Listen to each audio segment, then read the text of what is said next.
আসসালামু আলাইকুম, সবাই কেমন আছেন? আলহামদুলিল্লাহ, আমি আল্লাহর রহমতে ভালো আছি। এই যে আমরা বাসায় যখন থাকি সবাই মিলেমিশে কাজ করে। এই যে আজকে আমি একটু অসুস্থ, তার জন্য আমার ছেলে সব কাজ করে দিচ্ছে। আমার ছেলে, আমার শ্বশুর, আমি তিনজনই সবাই সবাইকে সাহায্য করছে কাজে। এই যে আমার ছেলে সুন্দরভাবে ঘরটা পরিষ্কার করে নিচ্ছে। ও অনেক সুন্দরভাবে ঘর গোছাতে পারে। আর আপনাদের বাচ্চাদেরকে কাজ শেখালে আপনাদের একটু ভালো, অনেক সময় অসুস্থ হয়ে থাকতে পারেন মাঝে মধ্যে। এইভাবে যদি কিছু ওরা কাজ শিখতে পারে তো অনেক ভালো। এই যে সে আমার এই যে ড্রেসিং টেবিলটা কি সুন্দর ক্লিন করতে আছে। ও সব কাজে আল্লাহর রহমতে পারদর্শী। আমি ছোটোবেলা থেকে ওকে কম বেশি সব কাজে সাহায্য করেছি, যাতে ও কাজটা শিখে। পড়ালেখার পাশাপাশি কাজটাও শিক্ষা দেওয়া লাগবে, কারণ আপনার একজন সাহায্যকারী লোক দরকার। সব সময় তো আপনাকে সবাই সাহায্য করবে না, সবাই সাপোর্ট করবে না। তবে আপনার ছেলে বা আপনার মেয়ে থাকলে আপনাকে সাহায্য করবে।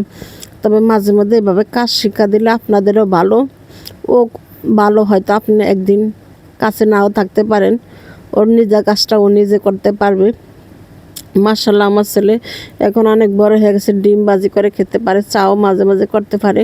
এই যে সুন্দর করে দেখেন খাটটা গুছিয়ে নিছি সুন্দর করে, সবগুলো আগে সোফা টোপা জায়গা নিতে আছে। ও সব কাজ একদম পরিপারি করতে পারে।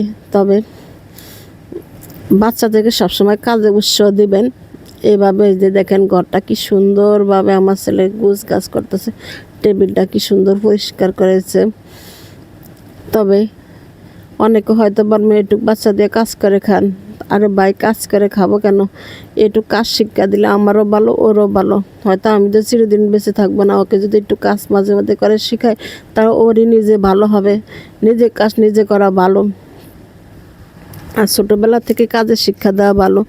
এই যে প্রতিটা কাজই ও ভালোভাবে দেখেন কি সুন্দর। প্রথমে আগে এই যে ফ্রিজ, সোফা, শোকেস এগুলো আগে ক্লিন করে নিচ্ছে। তবে ওর কাজের দক্ষতাটা অনেক ভালো। ছোটোবেলাতে দেখছে যে আমি কিভাবে কাজ করি। এই দিক দিয়ে আমার শ্বশুর আমাকে কাজে সাহায্য করে দিয়েছে। আমি কিছু আদা ছিলতে আসি, আমার শ্বশুর বলল দাও তুমি অন্য কাজ করো, আমি বসে বসে থাকি, তার জন্য আদাগুলো আমি ছিলে দিচ্ছি।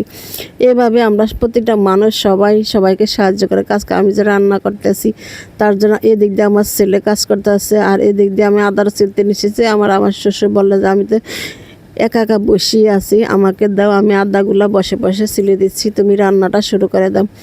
তাই ভাবলাম যে আমার শ্বশুর যেহেতু বলছে, সেই যে বসে বসে দেখেন কি সুন্দর আদাগুলো ছিলে দিচ্ছে। কারণ আদা ছিলাটা অনেক জামানা। এই দিক দিয়ে আমি পাট শাক ভাজবো। এটা হচ্ছে যেটা পাট শাকটা, যেটা তিতা লাগে না, আমাদের আঞ্চলিক ভাষা বলে নান্তা ফালের শাক, আলু দিয়ে ভাজি করতেছি। এই দিক দিয়ে আমি চুলাতে রান্না বসিয়ে দিছি, দুজন মানুষ আমাকে সাহায্য করতেছে। এভাবে যদি সবাই মিলেমিশে কাজ করে তাহলে সমস্যা কি? একসাথে থাকলে এইভাবে মিলেমিশে কাজ করাটা অনেক ভালো। সবাই ভালো থাকবে, সুস্থ থাকবেন, আমাদের পরিবারের জন্য দোয়া